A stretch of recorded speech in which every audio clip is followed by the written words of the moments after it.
Unajua wewe Jaluo umeingilia wa Burundi sana. Hapana, mimi nawaambia ukweli jameni. Mimi kuja hapa.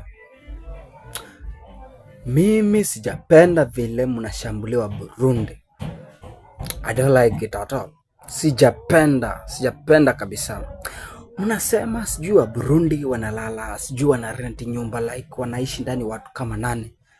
Ati wanaita dem moja wakia kama majamaa 10.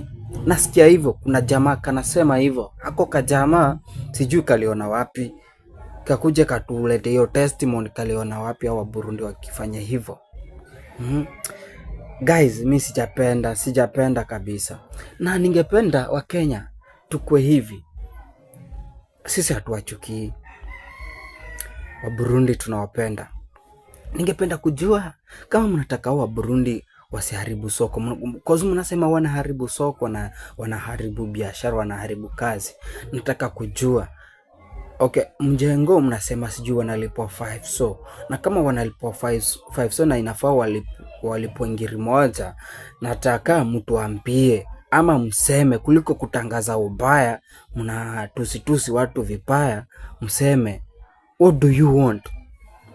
Wafanya aje ndio wapate hiyo ngiri moja kwa hiyo kazi ya mjengo ama kwa hizo kazi zingine.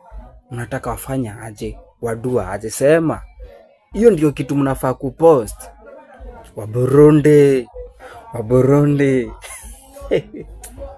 Guys, mimi position yourself and mind your own business. Ukijifunza kumind your own business utaishi vizuri, utakapoa hii Kenya. Kwa hii sako ya hii maisha unafaa kujua wewe uko wapi. Maisha imekucha hapa, lakini uko too busy kutafuta views na likes. Wa Burundi, position yourself, focus on your own things. Angalia maisha yako kwanza vile inakaa, jiposition we mwenyewe. Si unataka kuposition watu wengine, we mwenyewe bado uko kwenye dilemma, unayumba hivi. Stabilize your life first. Stabilize your life. Stand. Ukishakuwa stand ndio uangalie maisha wengine kwa nani sasa. Tumeelewana?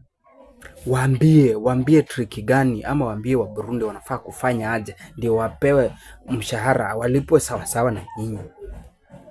Hivyo tu.